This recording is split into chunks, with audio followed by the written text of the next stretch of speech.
Kalau ingin sukses beraktivitas, kalau ingin mendapatkan kebahagiaan dan kesuksesan dalam setiap aktivitas kita, mesti kita luangkan bagian waktu beraktivitas itu untuk waktu berevaluasi.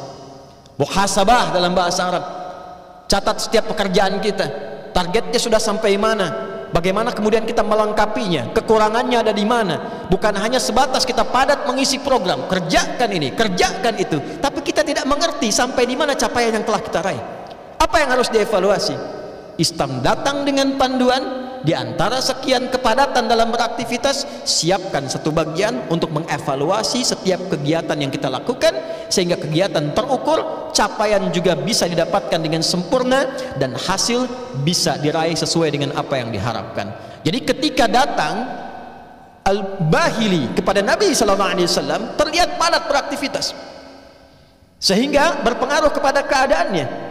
Ya, maka Nabi bertanya, mengkonfirmasi. Saudara, tolong perhatikan kalimat jawaban ini. Ketika ditanya, ternyata saking semangatnya berislam, beliau itu ingin puasa tiap hari, beliau ingin tahajud tiap malam.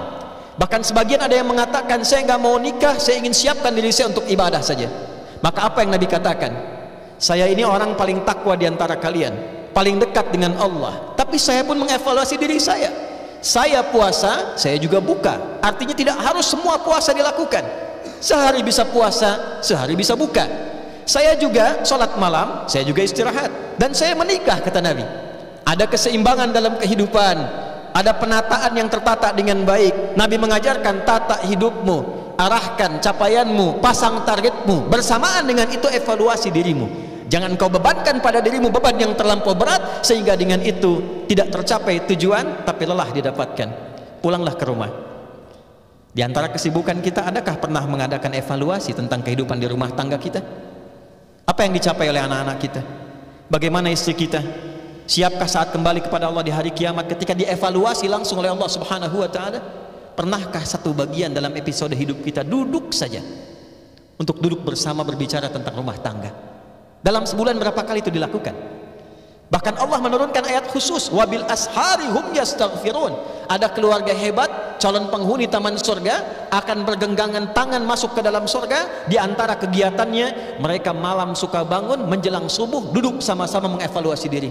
Ayahnya mengatakan, ayah bekerja demikian, kalau ada yang kurang mohon maaf, kalau dihisab di hari kiamat mudah-mudahan diringankan dengan kita bertobat kepada Allah. Ibunya merespon, istrinya merespon, ini yang bisa bunda kerjakan, kalau ada yang salah bunda mohon maaf. Anaknya mengatakan, yang pertama ini yang saya kerjakan, kalau ada yang kurang mohon maafkan ayah dan bunda. Demikian anak sampai ke bungsunya, lalu semua mengatakan, ya Allah ampuni kami, ya Allah kami ingin sesuatu yang baik, ya Allah capaian yang baik, ya Allah. Maka apa yang Allah katakan? Innal muttaqina fi jannati wa uyun akhidhina ma atahum rabbuhum innahum kanu qabla dhalika muhsinin kanu qalila minal laili ma yahja'un wa bil ashari hum yastaghfirun. Ada role model kehidupan orang berumah tangga, dan ternyata orang-orang ini adalah orang yang kata Allah melalui jaminan kalamnya, Allah firmankan, ada orang yang akan ditempatkan di taman surga dan sekarang sedang beraktivitas di bumi. Di antara mereka adalah keluarga yang senang berevaluasi diri untuk meningkatkan keadaan rumah tangga yang lebih baik dunia dan akhiratnya. Hadirin, rumah tangga saja diatur, pekerjaan kita diatur, secara sosial kita diatur. Tapi kadang-kadang manajemen ini kurang kita aplikasikan dalam kehidupan. Mari, tidak ada salahnya kita pulang ke rumah, kita evaluasi diri kita. Anda sekarang di kantor, evaluasi pekerjaan kita, sudah sampai mana capaiannya, apa yang kurang. Jangan-jangan tidak berimbang antara hak dan kewajiban, dan itu akan dihisab. Haknya ingin penuh, tapi kewajibannya tidak sempurna. Jam kantor jam 8, Anda masuk jam 10, keluarnya jam 5, Anda pulang jam 4, tapi gaji ingin penuh. Itu dihisab, saudara. Itu dihisab. Ada kalanya evaluasi itu penting kita tampilkan supaya tidak didatangkan madarat lain untuk mengambil hak yang bukan milik kita. Hadirin, secara singkat sebagai penutup khutbah ini, sebagai penutup khutbah, maka jalan evaluasi itu dihadirkan oleh Allah dengan kalimat yang sangat singkat. Fala tazlimu fihinna anfusakum. Jangan berbuat zalim. Maksudnya tempatkan kegiatan dengan cara yang baik. Mari evaluasi dari tubuh bagian atas sampai bagian bawah.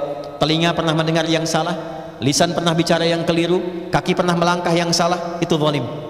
Itu zalim. Ibnu Abbas radhiyallahu taala anhuma pernah mengingatkan, Karena bulan ini ditetapkan oleh Allah sebagai bulan evaluasi dari keburukan menjadi kebaikan, maka orang yang sengaja berbuat maksiat di bulan ini, maka dosanya dilipat gandakan 2 kali lipat, seperti pahala pun dilipat gandakan 2 kali lipat. Pelipat gandaan ini bukan ingin menakuti kita, tapi lebih memberikan semangat kepada kita untuk menjadi pribadi yang lebih baik.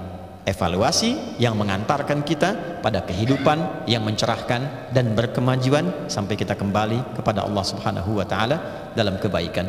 Hani'an wa kullu amin wa antum bi khair.